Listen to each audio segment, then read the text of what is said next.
একদিকে এদিকে বৈঠক রয়েছে, অন্যদিকে তৃণমূলের ওয়াকআপ প্রতিবাদ, ওয়াকআপ সংশোধনী বিলের প্রতিবাদ তৃণমূলের, ওয়াকআপ বিলের প্রতিবাদে পথে প্রতিবাদ তৃণমূলের। ঠিক কি কর্মসূচি তৃণমূল কংগ্রেসের জানাবে আবির রয়েছে আমার সঙ্গে। আবির,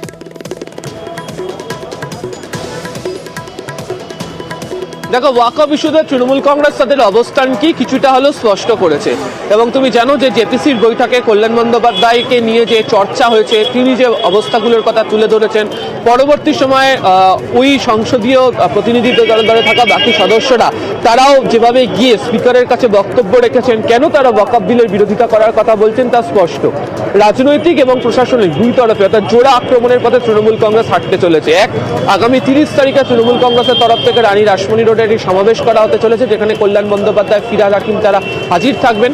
আর দুই, বিধানসভাতে ওই সংক্রান্ত বিষয় নিয়ে আলোচনা হতে চলেছে। আগামী বুধবার কার্যনির্বাহী কমিটির বৈঠকে এই বিষয়ে কবে আলোচনা হবে তার দিনক্ষণ চূড়ান্ত করে দেওয়া হবে।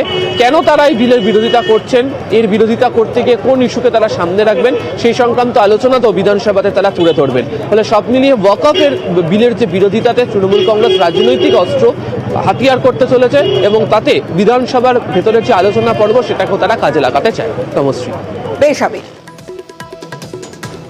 30 নভেম্বর কলকাতার রাজপথে রানী রাসমণি রোডে মাননীয় মুখ্যমন্ত্রী মমতা বন্দ্যোপাধ্যায়ের নির্দেশনায় একটি বিরাট প্রতিবাদ সভা, গর্জে ওঠার সভা অনুষ্ঠিত হচ্ছে। যেভাবে ওয়াকফ বিল অ্যামেন্ডমেন্ট করার জন্য একটি তারা ঘুরপথে অশুভ শক্তি অপশক্তি লাগিয়ে ওয়াকফ সম্পত্তি, যারা মুসলিমদের পূর্বপুরুষদের দান করা সম্পত্তি দখল করার যে একটা ষড়যন্ত্র চক্রান্ত এঁটেছে, সেটার প্রতিবাদে মাননীয় মুখ্যমন্ত্রী মমতা বন্দ্যোপাধ্যায় মাঠে ময়দানে লড়াইয়ের সংগ্রামে রাজপথে নেমে পড়েছেন।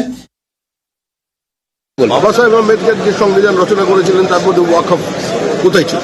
এটাকে কংগ্রেস পরবর্তীকালে নিয়ে এসছে ভোট ব্যাংকের রাজনীতিকরণের জন্য, সংখ্যালঘু তুষ্টিকরণের জন্য, এবং সমস্ত বিজেপি বিরোধী রাজনৈতিক দলেরা সেই পথে হাঁটছে।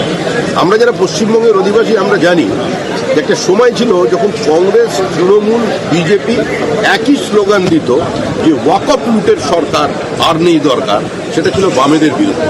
আর আজকে তৃণমূল কংগ্রেস ক্ষমতায় আসবার পর সবচেয়ে বেশি ওয়াকফ প্রপার্টি তৃণমূল কংগ্রেস লুট করেছে।